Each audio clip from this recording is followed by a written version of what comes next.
Misalkan kita mengungkap sebuah kebenaran, mengungkap sebuah fakta atau mengupas tuntas sebuah persoalan, ya, sebuah permasalahan itu ya. Sepanjang kalau kita secara kode etik, kemudian secara keberimbangan sudah kita kita terapkan, ya masih aja ada yang tidak suka tanda kutip gitu kan. Mengingat ya saya belum pernah duduk gitu di DPR, tetapi insya Allah kalau saya duduk, saya katakan bahwa apa yang menjadi cita-cita dan harapan secara bertahap nanti kita usulkan gitu loh, misalkan ya kita perjuangkan gitu loh.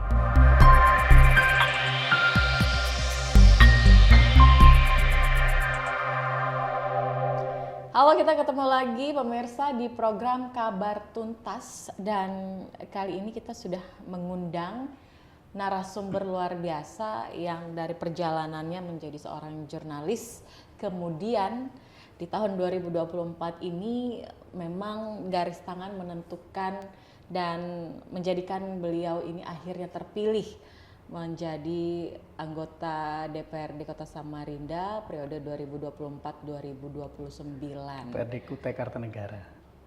DPRD Kutai Kartanegara ya. Siapa sih beliau ini? Sudah langsung ngomong aja. Saya belum memperkenalkan. Rasa-rasanya sudah gak sabar kayaknya untuk melihat kamera, karena mungkin selama ini dahulu kala tuh di balik layar ya, di balik layar. Kemudian hari ini di depan layar sore ini. Agak gugup ini. Biasa yang sering bertanya dengan narasumber yang kemudian hari ini menjadi narasumber. Ya, ada Bung Desman Minang Endianto SHIMH, Direktur Koran Kaltim. Apa kabar? Ya. Alhamdulillah baik. Alhamdulillah. Ini tadi dari mana perjalanan ini? Hari ini sibuk? Ya, biasa aktivitas kerja masih kan, karena belum dilantik kan. Betul. Kita tunggu ya pelantikannya. Jadi menjalankan aktivitas di media seperti biasa. Masih dengan sampai sekarang ya?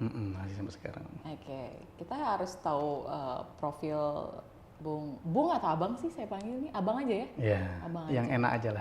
Yang enak aja, oke. Biar lebih akrab aja ya. Abang, Bang Desman. Oke, ini kan dulu kita bicara histori deh. Kita bicara latar belakang dari Bang Desman dulu, karena memang beliau ini mengawali karir itu di dunia jurnalistik, terutama di profesi wartawan. Iya. Oke, itu tahun berapa Bang Desman? Iya, saya setelah lulus kuliah itu masuk ke dunia wartawan ya, di media, yaitu Koran Kaltim gitu ya. Sejak tahun 2008, tepatnya sekitar bulan September kalau tidak salah. Nah itu, jadi ya dulu semangatnya untuk menjadi seorang wartawan pun lahir ketika saya masih aktif di dunia kampus gitu ya. Karena dulu kita kan juga. Jurusan apa sih Bang? Dulu? Saya hukum ya. Di Sekolah Tinggi Agama Islam Negeri dulu ya. Samarinda atau STAIN lah dulu ya untuk S1-nya. Nah jadi ya berawal dari situ saya tertarik karena dulu saya kan juga aktivitas di mahasiswa kebetulan banyak menyuarakan aspirasi masyarakat juga gitu kan, bersama aktivis masyarakat juga? Iya, insya Allah, alhamdulillah ya. Iya. Jadi kebetulan memang rasa-rasanya aktivis itu kemudian. Ya jadi dulu sekitar 2007 kalau nggak salah ya, 2008 kebetulan saya dipercaya sebagai bahasanya itu presiden BEM gitu ya. Sudah pernah jadi presiden ini. Iya, walaupun BEM ya. Walaupun BEM gitu Badan kan. Eksekutif Mahasiswa. Badan Eksekutif Mahasiswa. Ya, mana tahu nanti akan jadi presiden beneran. Nah, amin. Tergantung Bang Sukri nanti anak doanya. Bisa. Nah, yang pasti dari situlah kita melihat dinamika perjalanan kehidupan gitu ya seorang aktivis gitu ya, bagaimana memberikan pendampingan dan lain-lainnya, ya menyuarakan kebijakan-kebijakan pemerintah yang ya mungkin tidak katakanlah berpihak misalnya kan gitu ya pada masyarakat gitu ya bersama elemen-elemen mahasiswa yang lain. Nah, disitulah kita dulu sering juga diliput gitu loh ya pada saat mahasiswa gitu ya. Sering masuk koran, sering karena sering ya koran sering lah. Kalau media elektronik jarang tapi pernah gitu kan. Oke. Media Karena nasional, demonstrasi itu ya. Kita sering turun ke jalan, Ya. menyuarakan misalkan kenaikan harga BBM. Pernah juga ada kelangkaan gas LPG juga nggak pada saat itu? Pada saat itu Ada sebenarnya tidak ada, nggak ada, lebih oke. kepada BBM. pada saat saya dulu ya. Oke. BBM, masalah PKL gitu ya, advokasi buruh dulu itu gitu ya, kita sering terlibat gitu ya dengan organisasi-organisasi yang lain gitu. Oke. Nah makanya berangkat dari situlah akhirnya saya itu ya suka gitu ya dengan media, kepincut gitu ya dengan media gitu loh. Jadi ya saya Mulai belajar mendalami. ya, terus mendalami menuju lulus gitu. Saya coba berusaha mendalami secara mandiri ya. Karena dulu sama sekarang kan sudah beda ya untuk mendapatkan keilmuan gitu ya. Oke. Tentang jurnalis dulu kan lebih sekarang mungkin lebih banyak ini ya fasilitasi yang mudah kita dapatkan gitu loh. Beda dengan zamannya Abang. Beda gitu loh. Tapi alhamdulillah ya saat itu tahun 2008 setelah lulus 3 bulan nganggur ya kan baru saya dipanggil gitu menjadi seorang wartawan magang gitu di Koran Kaltim gitu. Kenapa langsung tertuju pada Koran Kaltim? Ya ada beberapa media yang lain saya masukin cuma kan yang dipanggil kan itu. Oh gitu, oke. Ya salah satunya Koran Kaltim juga mungkin nggak asing juga dengan saya yang kerap dijadikan narasumber juga ya dulu ya. Mungkin begitu. Jadi ada juga masukan ke lain, cuma yang duluan kan itu gitu yang panggil ya. Akhirnya kemudian tersampailah keinginan tersebut menjadi seorang wartawan di media Koran Kaltim. Sebagai jurnalis, Sebagai wartawan. Oke. Perjalanan tersebut apa yang Abang rasakan selama menjadi wartawan itu yang akhirnya kemudian ya bersyukur akhirnya saya bisa di posisi ini. Bisa tercapai gitu. Ya mengalir saja, artinya tidak ada katakanlah perjalanan di internal gitu ya sebagai kehidupan saya bermedia khususnya di Koran Kaltim. Ya mengalir, tidak ada nawaitu atau niatan untuk menjadi ini dan itu gitu. Tetapi bagaimana prinsip saya ya terus belajar sampai hari ini pun masih belajar gitu loh, ya kan? Nah, saya diundang di sini pun alhamdulillah juga mungkin belajar gitu, mempelajari sesuatu yang belum ada pada diri saya gitu. Banyak hal ini. Oh gitu ya? Apa? Tapi rahasia. Di antara hal tersebut boleh nggak disebutkan salah satunya yang lagi dipelajari yang kemudian ada di sini gitu, bisa diundang di sini. Tapi rahasia. Oh rahasia. Karena ada ini ada Bang Sukri di sini. Sukri, gitu. Jadi nggak mau disebut ya.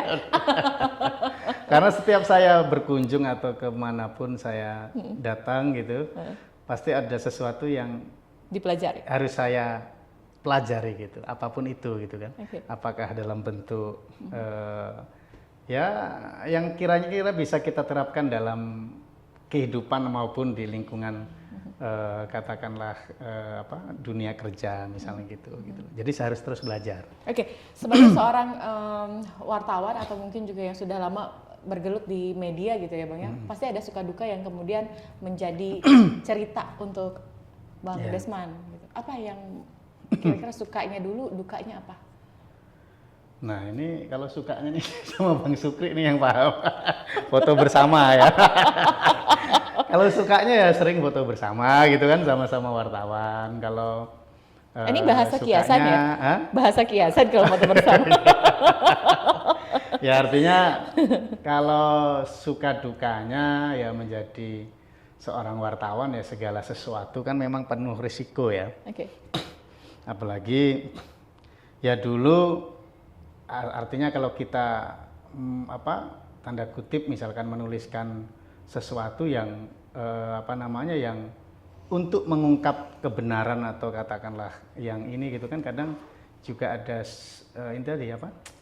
Yang sangat saya sayangkan itu kadang ketidakdewasaan gitu loh bagi ketidakdewasaan ya bagi katakanlah ya kalangan apa namanya sumber terkait misalnya gitu ya atau katakanlah pihak-pihak yang mendukung sumber terkait itu misalnya gitu ya misalkan kita mengungkap sebuah kebenaran. Mengungkap sebuah fakta atau apa namanya mengupas tuntas sebuah persoalan ya sebuah permasalahan itu ya sepanjang kalau kita secara kode etik kemudian secara keberimbangan sudah kita kita terapkan ya masih aja ada yang tidak suka tanda kutip gitu kan sehingga kadang tanda kutip ya ada yang coba SMS gitu kan itu dulu masih SMS zaman ya. SMS ya? Ya dulu SMS itu saya dapat SMS katakanlah ya minta supaya itu tadi pemberitaan supaya di stop gitu ya dihentikan gitu. Kalau ada tidak, intervensi begitu dulu? Ya ada dengan. Jadi intervensi itu dari dulu sampai dengan sekarang tuh masih berjalan. Nah kalau sekarang saya kurang paham ya, tapi mudah-mudahan tidak ada ya sudah di jadi era. Direktur? Iya.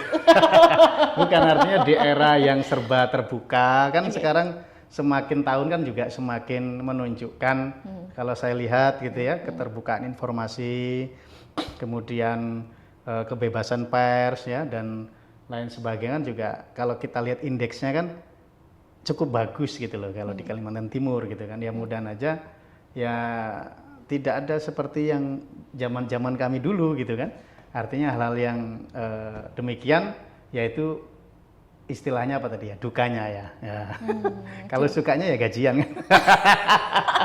semua orang juga suka menerima gaji pertama itu suka itu iya, sukanya atas hasil keringat yang sudah kita lakukan gitu ya dengan mungkin dengan berbagai terjangan atau apa gitu ya yang sudah dilewati oleh seorang wartawan ini kan banyak sekali tantangannya yang kemudian juga di situ ada yang memacu adrenalin gitu ya artinya makanya tadi saya katakan sebagai wartawan kita udah tahu bahwa risiko apapun harus kita terima gitu karena bekerja atau masuk ke dalam profesi jurnalis ya kan kalau bagi saya pribadi itu tidak ada waktunya gitu loh tidak ada mengacu terhadap jam kerja kenapa ya karena apalagi saya dulu sempat katakanlah ditempatkan pada pos yang sifatnya tidak tahu kapan itu terjadinya gitu. Misalnya terjadi peristiwa kebakaran, ya kan? Nah, kan sering dulu saya tuh jam 1 malam itu kalau kita nggak aktif atau nggak sigap kan kita bakal ketinggalan gitu ya. Betul. Nah artinya ya disitulah kita ya saya pribadi menganggap bahwa ya tantangannya kemudian suka dukanya ya banyak gitu loh artinya gitu. Tapi itu tadi saya katakan bahwa kalau secara pribadi ya kalau sudah berprinsip menjadi wartawan ya jangan sampai ada perhitungan waktu gitu loh. Kalau menurut hemat saya gitu. Apalagi ditempatkan pada pos-pos liputan yang tadi itu. Yang selain perhitungan waktu juga kita peristiwa perlu, tadi. Betul, kita juga perlu untuk menuntut diri terus berkarya dalam penulisan berita juga gitu ya. Iya, betul. Ya itu salah satu yang turut memberikan saya juga ya, artinya keilmuan-keilmuan menambah wawasan gitu ya, kemudian mendisiplinkan bagaimana kita ini ya bisa bangun tepat waktu misalnya gitu kan. Nah itu kan juga bagian alhamdulillah saya beraktivitas di jurnalis ini gitu loh. Ya kan? Apalagi kan sekarang sudah banyak tuh wartawan bermunculan, media-media juga sudah mulai berkembang sekarang ini bukan hanya elektronik gitu ya. Sekarang online kan udah banyak cyber ya. Udah banyak. Jadi mungkin Bang Desmond selaku Direktur Koran Kaltim yang kemudian sudah lama terjun di dunia media atau wartawan jurnalis ini kan pasti banyak hal-hal yang ingin disampaikan kepada profesi wartawan gitu ya kan. Gitu. Sebelum nanti kita di segmen kedua kita lebih membahas tentang dari profesi jurnalis kemudian menuju kursi dewan. Gitu. Ini perjalanannya gimana lagi? Karena perjalanan di segmen 1 aja sejarahnya udah seru gitu ya kan. Yang pasti ada, kalau prinsip saya ada selalu saya sampaikan kepada kawan-kawan gitu ya, jurnalis muda ataupun yang mungkin di bawah tingkatan saya misalnya gitu kan, ya selalu saya katakan bahwa ada 3 hal yang harus kita pegang gitu ketika kita ini sudah mewakafkan diri sebagai seorang wartawan gitu ya. Nah, kita harus siap dengan segala hal. Yang pertama, maka yang harus kita bentuk di dalam kepribadian kita itu adalah kedisiplinan gitu ya. Kenapa? Ya karena kita tidak akan tahu kapan katakanlah aktivitas liputan itu kita harus lakukan gitu loh. Ya kan itu yang saya katakan. Betul. Misalnya ada peristiwa yang tadi ya, kebakaran, kemudian temuan jenazah atau mayat gitu kan, atau apa gitu kan. Nah, yang lainnya kan nggak mungkin tuh. Ya kan, kita harus dikasih tahu pada jam ini nanti akan ada kebakaran, kan nggak mungkin ya. Ada kan itu banjir, sudah direncanakan ya, kali. akan ada longsor, kan tidak mungkin ya. Ya kan. Nah, jadi tidak mungkin kita mengetahui hal itu sehingga kita ya itu tadi dituntut untuk seorang wartawan harus kedisiplinannya harus kita ini gitu loh. Ya, kita tingkatkan gitu loh ya, kita jaga gitu kan. Nah, kemudian kita tidak tahu juga kapan wali kota sidak, misalnya gitu kan, kapan pejabat gitu yang. Tapi kalau kayak agenda gitu pemerintahan, rasa-rasanya memang sudah terjadwal sih. Iya, tapi kan sekali-kali bisa juga enggak gitu kan. Misalnya sidak tentang apa gitu kan, inspeksi mendadak gitu kan, kan harus siap gitu. Ya, termasuk yang lain-lainnya. Tapi ya khususnya yang tadi, peristiwa tadi, bencana, longsor, misalnya banjir, temuan mayat atau apa tadi kebakaran misalnya gitu kan. Nah itu yang membuat menurut saya seorang wartawan itu harus membentuk kedisiplinan gitu ya, sehingga tidak telat datangnya gitu kan. Ya itu ininya. Jujur saya teringat dulu pada saat saya ngepost di Kriminal dulu. Pada saat itu temuan ini pengalaman saya pertama kali temuan mayat gitu ya. Dan itu pertama kali menjadi seorang wartawan yang dipostkan di tempat kriminal begitu gitu kan. Nah, hukum kriminal ya. Nah, jadi pada saat itu saya ketinggalan karena dulu kan ya memang ketinggalan bukan berarti saya nggak disiplin. Karena saya pos liputannya banyak dulu. Mungkin bisa tanya Bang Sukri itu. Di mana-mana pasti ada saya. Oke. Ya Bang Sukri ya. Nah, jadi bukan berarti saya nggak disiplin, tetapi dengan jumlah SDM yang dulu beda dengan sekarang ya. Sekarang luar biasa ya, ada di sini. Perbandingannya jauh ya. Ya gitu. Yang dulu dengan sekarang. Gitu kan. Akhirnya itu tadi saya juga tidak kehabisan akal gitu loh untuk mendapatkan sebuah foto gitu kan. Nah, ya saya harus datang ke kamar mayat gitu loh. Di mana? RSUD Awe Sarani ya kan gitu ya. Nah tentu saya harus ke sana. Saya lakukan itu dan saya lakukan pemotong dan sendirian saya ke sana akhirnya gitu loh. Kan yang lainnya udah bubaran gitu ya. Nah itu kenangan saya yang nggak bisa saya lupakan gitu loh. Ya kan? Ya, itu pertama kalinya untuk masuk ke kamar? Pertama kali ya, untuk melihat temuan tadi. Saya kan harus juga mendapatkan ini ya bukti fotonya, saya foto gitu. Nah jadi itu sih ininya gitu, pengalaman saya yang nggak bisa lupakan gitu ya. Ya kalau peristiwa yang lain itu sesuatu yang ya sering kali saya liput lah ya, kayak banjir, longsor misalnya gitu ya, terus kebakaran gitu, itu udah ini gitu ya. Itu yang memberikan warna dalam kehidupan profesi Abang ya? Bahwa kedisiplinan itu wajib kita lakukan gitu loh ya kan. Kemudian yang kedua yaitu mental gitu ya. Nah mental itu perlu dimiliki oleh katakanlah tadi pandangan saya ya, mental harus kita bangun, harus kita bentuk juga sebagai seorang wartawan gitu ya. Kenapa? Karena yang kita hadapi itu kan berbagai berbagai ini ya, berbagai apa namanya Karakter. ya, berbagai karakter dan lainnya gitu ya. Artinya sebagai seorang wartawan ya tentu tidak boleh emosian gitu kan. Tentu tidak boleh apa namanya, ya ini tadi apa, ya harus bisa menjaga keberimbangan kita, mental kita gitu kan, ya supaya stabil gitu kan. Nah, sehingga dalam menuliskan penulisan itu kode etik dan lain-lainnya tetap terjaga gitu loh. Ya karena karakter yang kita hadapi itu kan bermacam-macam, berbeda-beda gitu ya. Nah sehingga kita harus balance, harus imbang terus mental kita ini gitu loh dalam menghadapi situasi dan kondisi. Gitu loh. Nah itu. Kemudian yang terakhir ya keilmuan, ya yang tadi saya sampaikan bahwa ya keilmuan ini kembali kepada diri wartawan di luar daripada katakanlah ada perhatian atau wawasan pengembangan dari perusahaan maupun organisasi misalnya gitu kan, profesi, tetapi kembali kepada diri kita sendiri bahwa seorang wartawan ini ya sampai kapanpun keilmuannya harus ditingkatkan gitu loh. Nah, gitu. Jangan sampai stuck di situ aja. Ya gitu, makanya harus ya berani juga dari wartawan, misalnya nanti jadi editor misalnya gitu ya. Kemudian apa gitu karirnya, harapannya ya bisa berkembang, pemimpin redaksi atau kalau di perusahaan pers itu kan juga banyak ya ruang lingkupnya, tidak hanya keredaksian, tidak hanya wartawan kan, tetapi ada bisnisnya juga gitu kan, ada apa iklan pemasarannya istilahnya kalau media cetak gitu kan. Nah saya dulu juga pernah di situ gitu loh, ya kan, ya karena tadi keilmuan gitu loh harus kita kembangkan meskipun kita jurusannya atau tidak ke sana, tapi kita alhamdulillah bisa melewati itu gitu loh. Nah, pernah sebagai kalau di Koran Kaltim ya manajer pemasaran gitu loh. Pernah gitu loh, alhamdulillah. Oke, baik. Nanti kita lanjutkan lagi Bang Desmond, ini perjalanan yang selanjutnya. Sampai akhirnya menuju kursi dewan itu ya.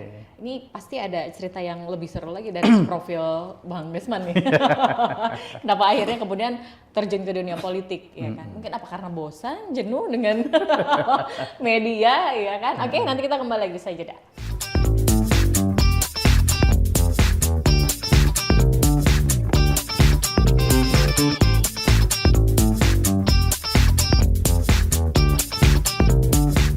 Kita kembali lagi di Kabar Tuntas, masih bersama dengan Bang Desmond, Direktur Koran Kaltim.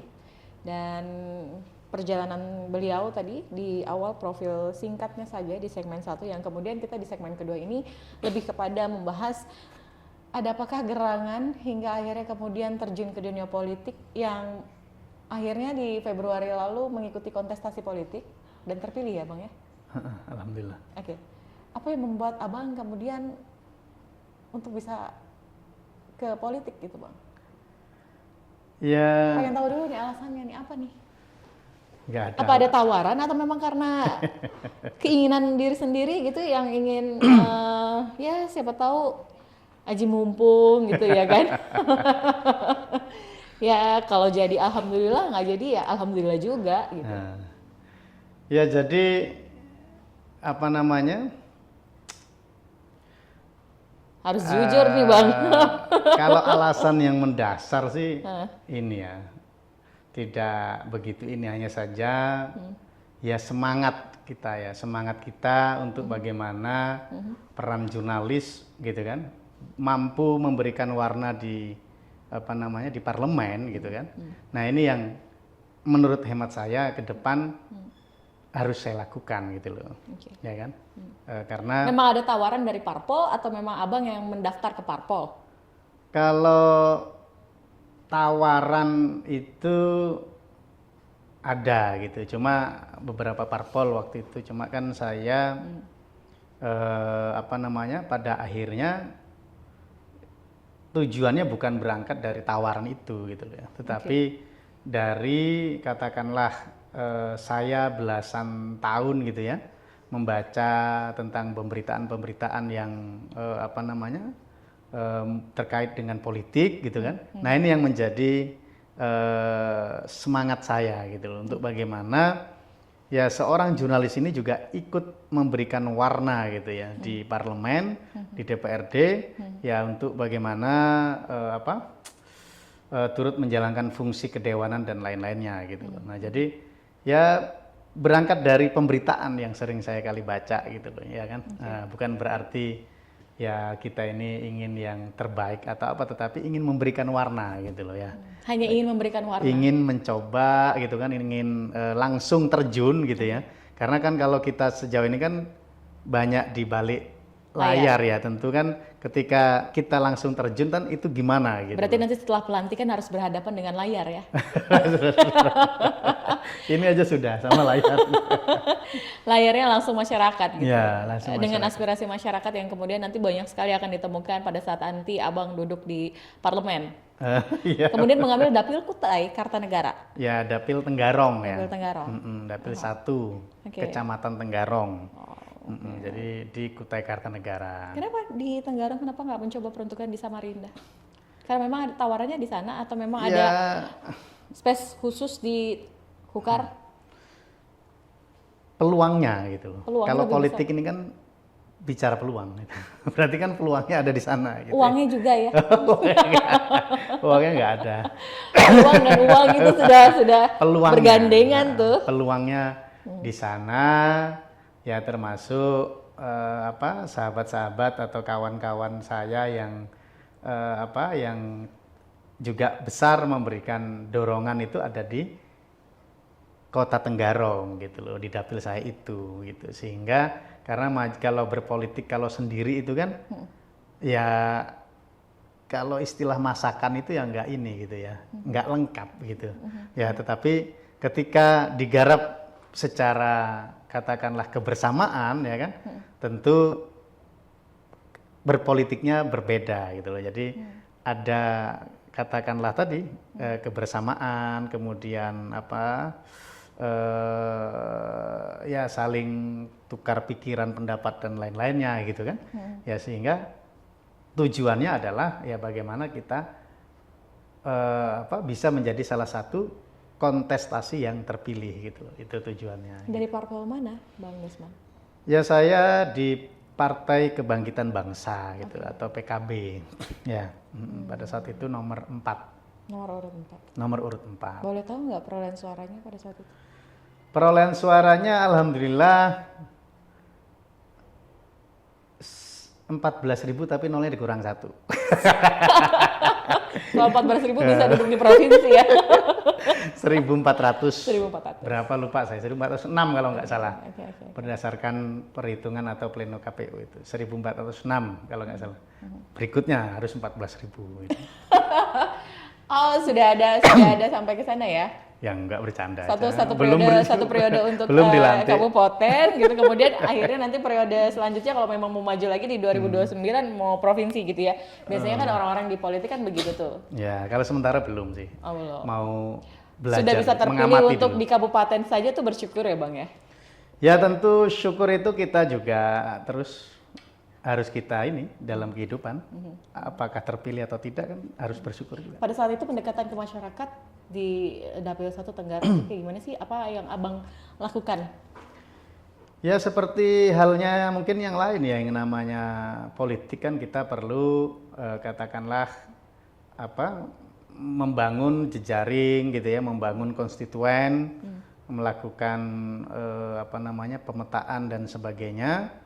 Ya, sekitar kurang lebih 2 tahun lah saya itu sambil kerja, sambil katakanlah turun gitu ya, sambil kerja nanti malamnya turun sampai malam nanti gitu seterusnya gitu ya. Sibuk ya? Sibuk Jadi kurang lebih sekitar 2 tahun ya kita menghabiskan waktu juga untuk menghadapi 2 tahun politik berarti dari itu. 2022 Abang sudah melakukan pendekatan. 2022 ya. Sudah melakukan pendekatan. Sekitar itu 2022. Pada konstituennya itu. Iya, sudah melakukan komunikasi. Komunikasi. Ya, kebetulan Dari banyak. komunikasi itu apa yang kemudian disampaikan oleh masyarakat ke Bang Desmond, permasalahan-permasalahan mereka misalnya gitu? Kan pasti Ya, banyak ada harapan-harapan. Ya, dari kalau masyarakat. bicara harapan tentu banyak ya.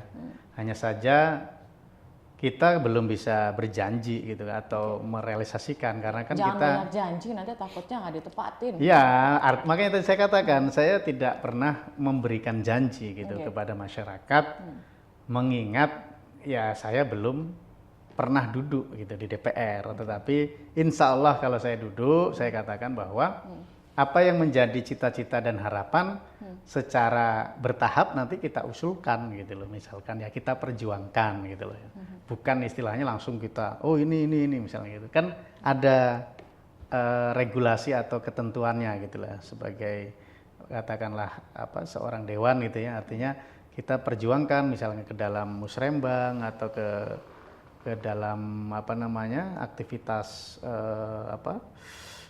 kegiatan-kegiatan apa misalnya gitu kan, kita usulkan, kita perjuangkan di situ, sehingga harapannya ya nanti bisa diwujudkan atau direalisasikan gitu loh. Ya. Oke. Kan tentunya juga ini hal baru ya, dunia baru ya Bang. Dunia baru. Dunia baru dari media kemudian ke politik. Ya. Ini ada perbedaan yang mungkin nanti akan terasa kalau Abang sudah duduk di parlemen gitu ya. Bulan berapa dilantiknya?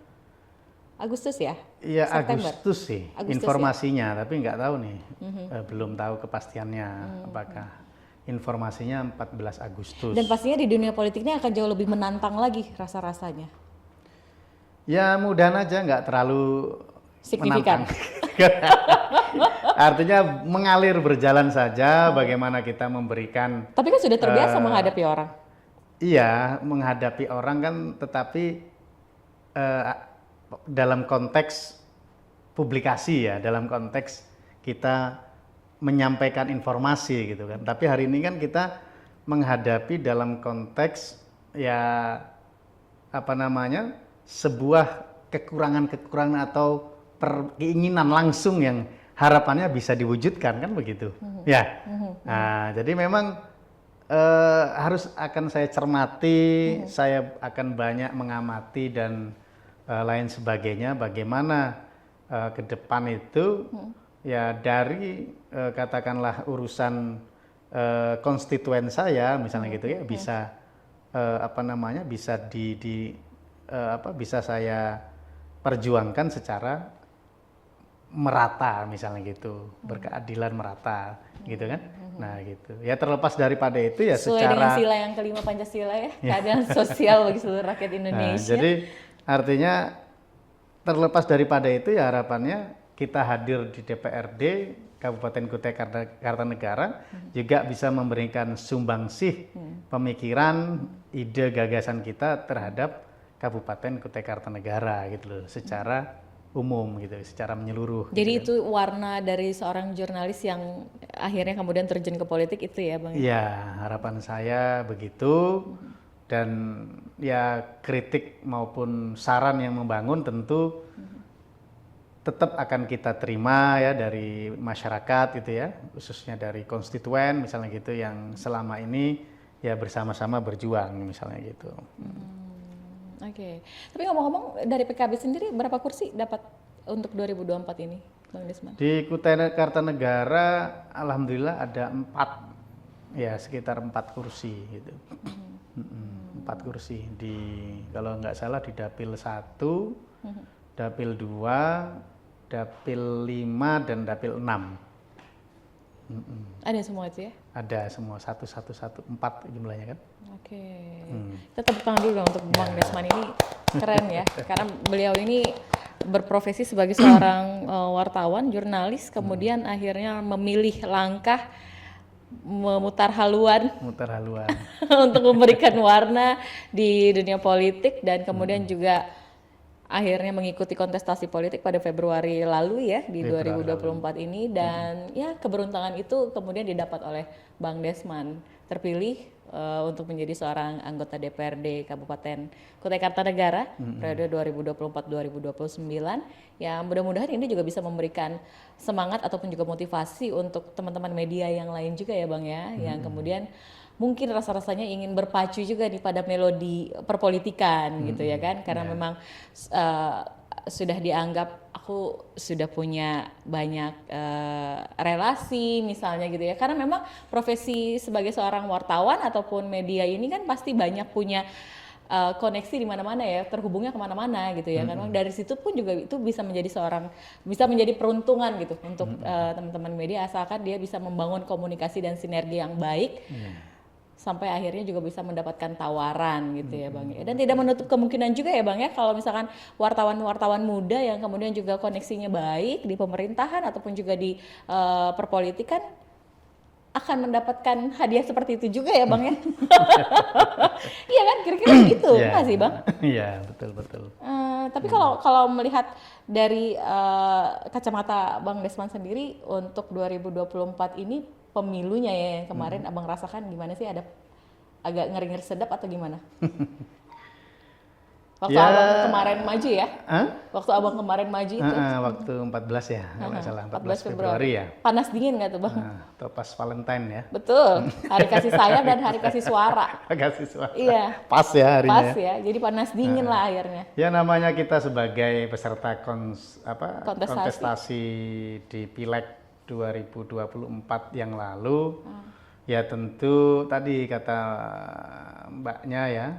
Lilis Abang, jangan lupa Lilis. Lilis ya, iya. Mbak Lilis ya. Nanti kalau Abang jadi lagi 2029 mau maju tawarin saya ya. Boleh, nanti saya rekrut. Banyakin aja lah parpol mau rekrut saya nih. Nah jadi ya tentu menunggu hasil itu berbeda gitu ya. Pada saat kita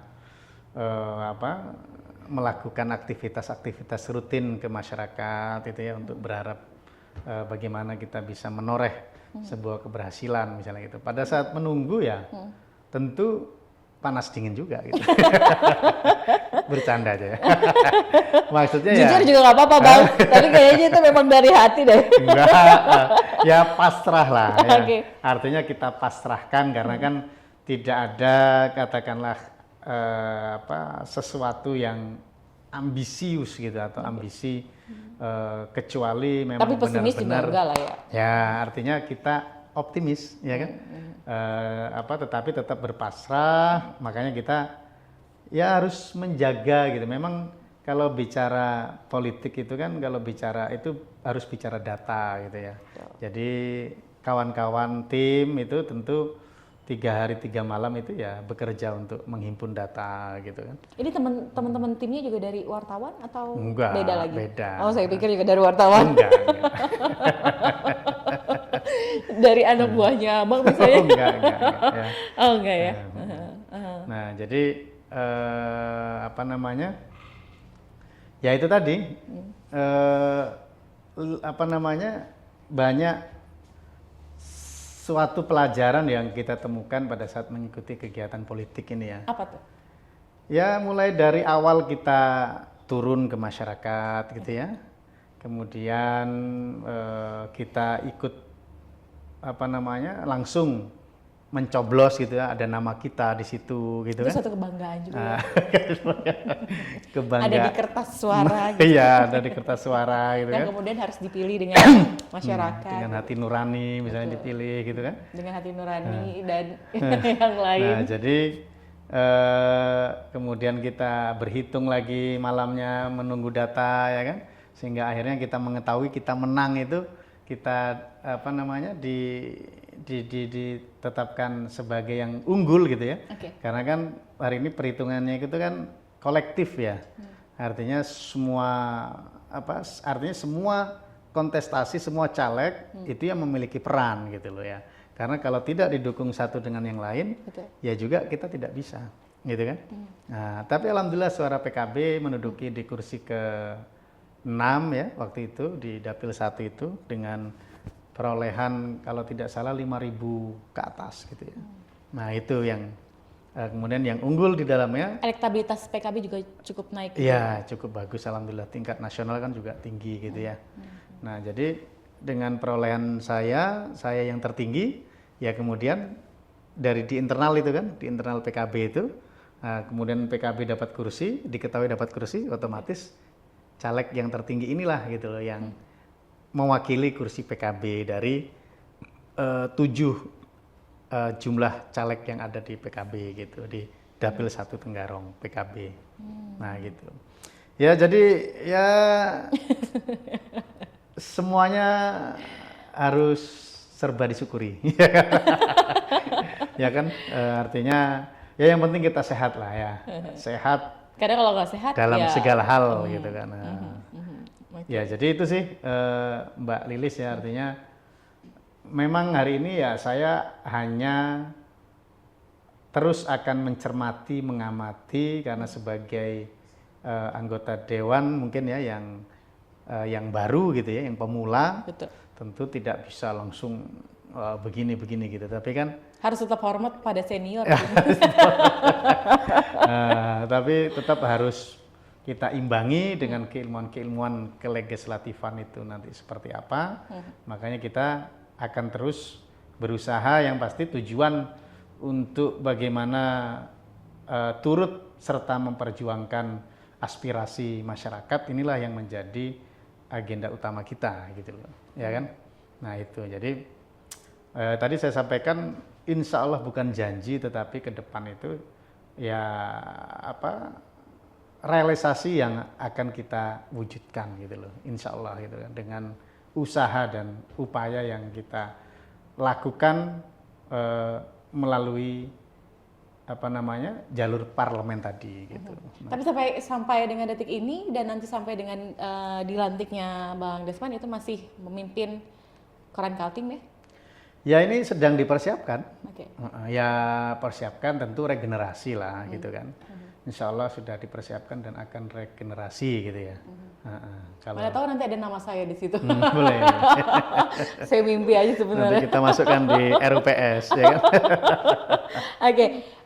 Mungkin ada catatan tidak Bang untuk di sesi terakhir ya? Di sesi terakhir ini catatan untuk teman-teman media misalnya begitu, dan kemudian juga apa yang ingin Abang sampaikan kepada teman-teman wartawan?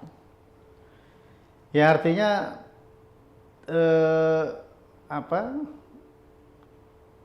dalam kehidupan saya pribadi ya, saya selalu membentuk tadi, artinya kita harus terus berkarya gitu ya, selagi mampu dan punya kesempatan. Nah jadi khususnya pada katakanlah kawan-kawan, sahabat-sahabat yang berprofesi ya sebagai wartawan yang seperti saya juga ini gitu kan, yang saat ini juga masih bergelut berkecimpung di media ya kan, di perusahaan pers, ya tentu harapannya